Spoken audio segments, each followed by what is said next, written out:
വെള്ളം ചേർക്കാതെ അടിച്ച കുമ്പളം ജ്യൂസാണിത്.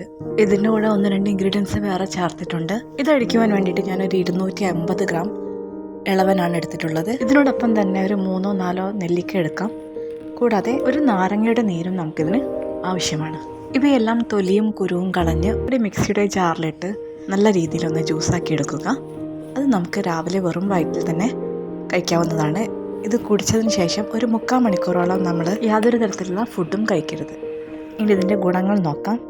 ആഷ് ഗാർഡ് ജ്യൂസ് കുടിക്കുന്നതോടുകൂടിയിട്ട് നമുക്ക് നമ്മുടെ ബോഡിയിലുള്ള ടോക്സിൻസ് ഒക്കെ ഒഴിവായി കിട്ടുന്നതാണ്. കൂടാതെ എപ്പോഴും ഹൈഡ്രേറ്റഡ് ആയി നിൽക്കും. നല്ല പ്രതിരോധം കിട്ടുന്ന ഒരു ജ്യൂസാണിത്.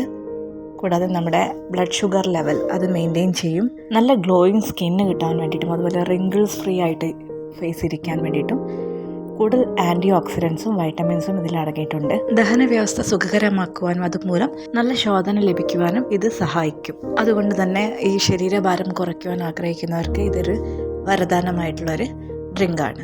ഇത് നമ്മൾ കുടിക്കുന്ന സമയത്ത് നമുക്ക് ഒരു ടീസ്പൂണോളം ഹിമാലയയുടെ പിങ്ക് സോൾട്ട് യൂസ് ചെയ്യാം. ബോഡിയിലേക്ക് വൈറ്റമിൻസൊക്കെ ആഗിരണം ചെയ്യാൻ ഇത് സഹായിക്കും. സ്പൈസ് ലെവൽ ഇഷ്ടമുള്ളവരാണെങ്കിൽ ഇത് അടിക്കുന്ന കൂട്ടത്തിൽ തന്നെ നമുക്ക് ഒരു 2 കാന്താരി മുളകും അതുപോലെ പുതിന ഇലയും അടിച്ച് ചേർക്കാവുന്നതാണ്. നല്ല ടേസ്റ്റാണ് കേട്ടോ. എല്ലാവരും ഇതൊന്ന് ട്രൈ ചെയ്ത് നോക്കണേ. ഇതുപോലെയുള്ള കുഞ്ഞു ടിപ്സും റെസിപ്പീസും നിങ്ങൾക്ക് ഇഷ്ടമാണെങ്കിൽ എൻ്റെ ചാനലൊന്ന് സബ്സ്ക്രൈബ് ചെയ്ത് സപ്പോർട്ട് ചെയ്യണേ.